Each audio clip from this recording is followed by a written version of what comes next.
መጽሐፈ ሳሙኤል ቀዳማዊ ምዕራፍ 18። ዳዊትም ለሳውል መናገሩን በፈጸመ ጊዜ የዮናታን ነፍስ በዳዊት ነፍስ ታሰረች። ዮናታንም እንደ ነፍሱ ወደደው። በዚያም ቀን ሳኦል ወሰደው፣ ወደ አባቱም ቤት ይመልሰው ዘንድ አልተወውም። ዮናታንም እንደ ነፍሱ ስለወደደው ከዳዊት ጋር ቃል ኪዳን አደረገ። ዮናታንም የለበሰውን ካባ አውልቆ እርሱንና ልብሱን፣ ሰይፉንም፣ ቀስቱንም መታጠቂያውንም ለዳዊት ሸለመው።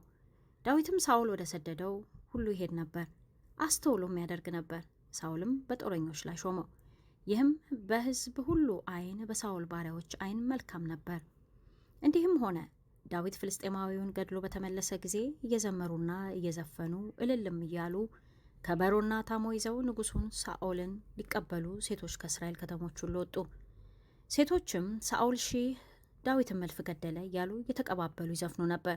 ሳኦልም እጅግ ተቆጣ፣ ይህም ነገር አስከፋው። እርሱም ለዳዊት 1000 ሰጡት፣ ለእኔ ግን 1000 ብቻ ሰጡኝ፣ ከመንግሥት በቀር ምን ቀረበት አለ። ከዚያም ቀን ጀምሮ ሳኦል ዳዊትን ተመቅኝቶ ይመለከተው ነበር። በነጋውም ሳኦል ክፉ መንፈስ ከእግዚአብሔር ዘንድ ያዘው፣ በቤቱም ውስጥ ትንቢት ተናገረ። ዳዊትም በየቀኑ ያደርግ እንደነበር በእጁ በገና ይመታ ነበር። ሳኦልም ጦሩን በእጁ ይዞ ነበር። ሳኦልም ዳዊትን ከግንቡ ጋር አጣብቄ እመታዋለሁ ብሎ ጦሩን ወረወረ። ዳዊትም 2 ጊዜ ከፊቱ ዘወር አለ። እግዚአብሔርም ከእርሱ ጋር ስለነበረ ከሳኦልም ስለተለየ ሳኦል ዳዊትን ፈራው። ስለዚህም ሳኦል ከእርሱ አራቀው፣ የ1000 አለቃም አደረገው። በሕዝቡም ፊት ይወጣና ይገባ ነበር።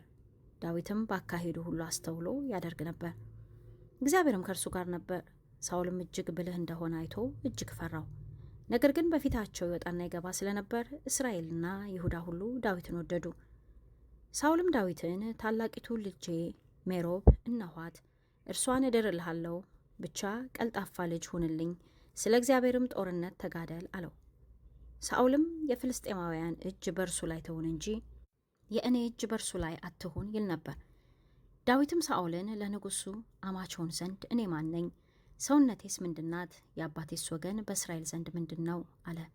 ነገር ግን የሳኦል ልጅ ሜሮብ ዳዊትን የምታገባበት ጊዜ ሲደርስ ለመሐላታዊው ለኤስድሪኤል ተዳረች። የሳኦልም ልጅ ሜልኮን ዳዊትን ወደደች።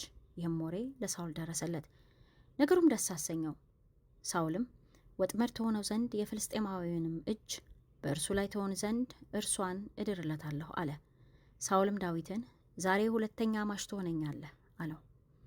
ሳኦልም ባሪያዎቹን እነሆ ንጉሥ እጅግ ወዶሃል፣ ባሪያዎቹም ሁሉ ወደውሃል፣ አሁንም ለንጉሥ አማች ሁን ብላችሁ በስውር ለዳዊት ንገሩት ብሎ አዘዛቸው። የሳኦልም ባሪያዎች ይህንን ቃል በዳዊት ጆሮ ተናገሩ። ዳዊትም እኔ ድሃ የተጠቃሁም ሰው ስሆን ለንጉሥ አማች ሆን ዘንድ ለእናንተ ትንሽ ነገር ይመስላችኋልን? አለ። የሳኦልም ባሪያዎች ዳዊት እንዲህ ብሎ ተናገረ ብለው ነገሩት። ሳኦልም ዳዊትን በፍልስጤማውያን እጅ ይጥለው ዘንድ አስበው የንጉሥን ጠላቶች ይበቀል ዘንድ ከ100 ፍልስጤማውያን ሸለፈት በቀር ንጉሥ ማጫ አይሻም ብላችሁ ለዳዊት ንገሩት አላቸው። የሳኦልም ባሪያዎች ይህንን ቃል ለዳዊት ነገሩት። ለንጉሥም አማች ይሆን ዘንድ ዳዊትን ደስ አሰኘው። ዳዊትና ሰዎቹም ተነስተው ሄዱ፣ ከፍልስጤማውያንም 100,000 ገደሉ። ዳዊትም ለንጉሡ አማች ይሆን ዘንድ ሰለባቸውን አምጥቶ በቁጥራቸው ልክ ለንጉሡ ሰጠ። ሳኦልም ልጁን ሚልኮን እንዳረለት። ሳኦልም እግዚአብሔር ከዳዊት ጋር እንደሆነ አየ፣ እስራኤልም ሁሉ ወደዱት። ሳኦልም ዳዊትን አጥብቆ ፈራው። ሳኦልም ዕድሜውን ሁሉ ለዳዊት ጠላት ሆነ። የፍልስጤማውያንም አለቆች ይወጡ ነበር።